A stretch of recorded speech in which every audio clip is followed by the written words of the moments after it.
Срочная доставка, если не самолетная, то достаточно, да, быстро можно это сделать, недорого. То есть Мгм. недорого это сделать. Но если мы хотим сделать это быстро, сделать это самолетом, то там приличные суммы получаются. Ну, надо, да, посчитать, посмотреть. В принципе, он в какую-то коробку метр на метр, даже меньше войдет Мгм, спокойно. мгм, мгм. Ну, в любом случае, ребят, вот относительно макета мастерской и архитектурного отдела, э, я на самом деле очень доволен вашими результатами. Вот. И тот макет, который у нас сейчас установлен на Депутатской 1, вот, мы все видим, что он прям вращается очень хорошо при минимальной скорости ветра. Это на самом деле большое достижение, поэтому вот вам такие комплименты. Спасибо. Благодарю, Денис. Да, Константин поднял руку, видимо, что-то хочет сказать. Константин. да, да, да. Мгм. Добрый день. Меня слышно? Да, Да, Константин, но, я вас Ага, узнал но не уже по видно. голосу. Ага, всем спасибо за работу. Вот у меня несколько вопросов есть. Сейчас идет основное, это защита патента в 75 странах мира. Я хотел узнать, вот как продвигается эта работа, и есть ли те страны, у которых эта работа подойдет уже вот-вот скоро к концу. И Мгм. второй вопрос, то есть если в каких-то странах не будет оформлен патент, защита вот этой интеллектуальной собственности, могут ли они воспользоваться данными технологиями, не привлекая вот Energy компанию? Спасибо. На самом, да-да-да, если там, если в какой-либо из стран у нас нет защиты, то, конечно, они смогут воспользоваться технологией. Вот. Но единственное, что очень много тонкостей и нюансов, которые нам известны, вот, но не всегда известны им, и на поиск правильных решений у них уйти может очень много времени.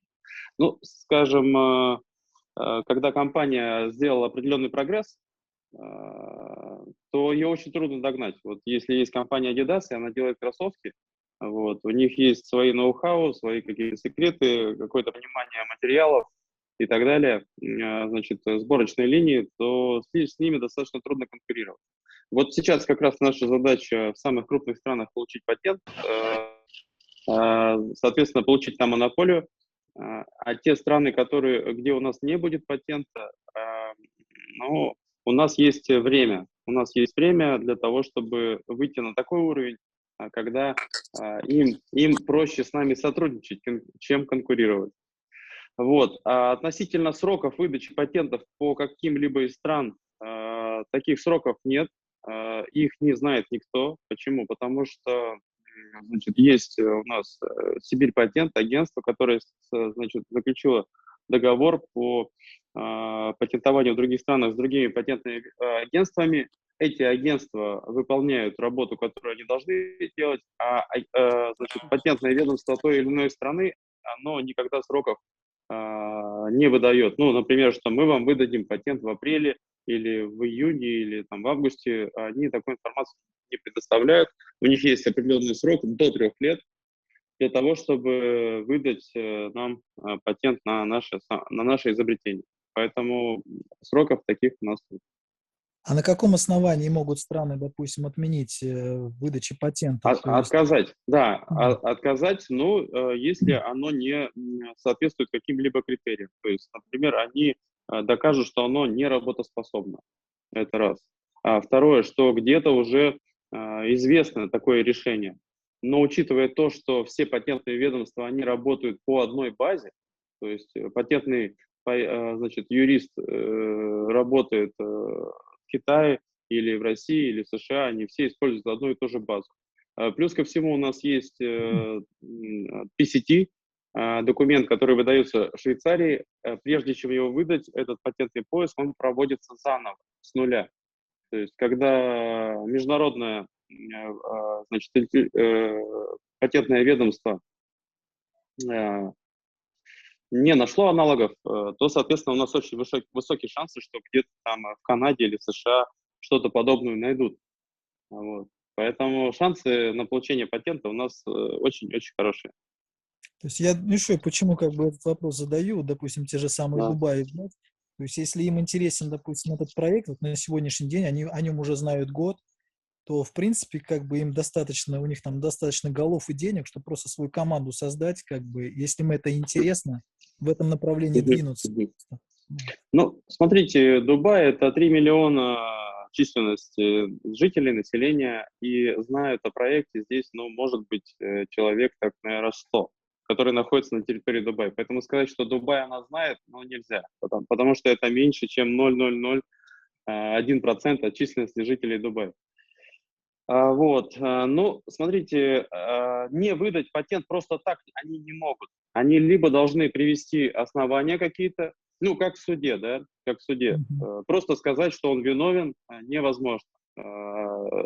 Суд должен, то есть суду должны быть представлены доказательства там, виновности или невиновности, и, соответственно, только после этого суд это свое решение он обосновывает тем, теми фактами, которые он получил в ходе этой работы. И, соответственно, патентное ведомство просто сказать, а мы вам не хотим давать, оно не может. Оно не может. Это международное право, и здесь вопрос как бы не частных лиц. То есть если этот вопрос затянется во многих странах, то ближе к окончанию сроку, то есть или они должны это все аргументировать очень обоснованно, или они вынуждены будут дать патент. Да, правильно я понимаю? Да, конечно, да. То есть к окончанию срока, который у них отводится до 3 лет, они обязаны, просто обязаны выдать какое-либо решение. Если это отказ, то он должен быть обоснован. Вот. А если это, то есть, ну, обосновать его можно только тем, что это, например, решение уже существует. Вот. Ну, А мы... Что? если в течение этих 3 лет еще, ну, в этой же самой стране, допустим, в Америке или где-то еще начнут двигаться в этом же направлении, они могут сказать, как бы это вот у нас уже есть, и не нам дать патент, а другим дать патент. Как вот Нет, это совершенно невозможно. Почему? Потому что, когда вы подаете заявку в любой стране, вот, значит, она сразу публикуется в международной базе. И если сегодня кто-то придет с таким же решением в Дубай, патентное ведомство, то ему укажут, что в таком-то, таком-то Мгм. году в такой-то стране уже получен патент на это решение, поэтому по критерию новизна оно не проходит. Мгм. Понял, понял. Поэтому Спасибо. невозможно, чтобы кто-то получил что-либо. Да. Ага. Мгм. Спасибо большое. А я что-то читал в чате, я думал, в Дубае уже весной начинается там выставка, она в октябре, да, будет Да, в сама? октябре начнется, да. Да. Мгм. Если там третья волна нам не помешает, вроде какая-то там, я не знаю, я новости, честно говоря, не смотрю, вот, то, конечно, она в срок пройдет, да. И после нее как бы основной шаг это уже выбрать те предложения, где можно реализовывать этот проект в реальную величину и показать миру, да, вот. Ну да, все верно. То есть эта выставка даст нам возможность познакомить, значит, тех, кто интересуется инновациями, вот, кто приедет за этими инновациями, как раз мы их сможем познакомить. Это 193 страны-участника этой выставки. Вот. И я думаю, что мы здесь найдем какие-то интересные предложения, хотя такие интересные предложения, они уже у нас имеются. Например, Южноафриканская республика, у нас был Zoom с королевой Шебой, на сайте об этом новость есть. От нее предложение такое: ребята, приезжайте сюда всей вашей командой, я вам выдам любой участок, который вам понравится. Это будут наилучшие земельные участки, и, пожалуйста, возводите свое здание. Вот. Ну, ответ ей был такой, что, значит, мы можем принять решение только по окончании Экспо Дубай 2021, потому что, ну, очень разные могут быть предложения, и территории, и финансирование, и стратегическое партнерство какое-то. Как это сложится, мы не знаем, но утвердительно ответить, где именно будет возводиться первый объект, мы должны, соответственно, после окончания выставки. Итоги Да, подведем и примем решение. Также у нас королев. есть предложение от Хорватии. От Хорватии, значит, очень хорошая территория на берегу залива. Вот, есть там девушка-собственника участка, и в наследство досталось около 2,5 гектара этот участок. И очень она тоже желает, чтобы мы приехали, именно у нее возводили наш объект. А у нас Еще, интересно, знаете, Еще, извиняюсь, еще есть одно предложение. Значит, есть у Института высоких температур в городе Москве, который находится полигон, 12 гектар на территории Махачкалы на берегу Каспийского моря. Вот. И так вот тоже в очной беседе было предложено Попелем Олег Сергеевичем, вот, от которого, кстати, подарок он мне сделал, такая вот книга у него есть, «Возобновляемые источники энергии».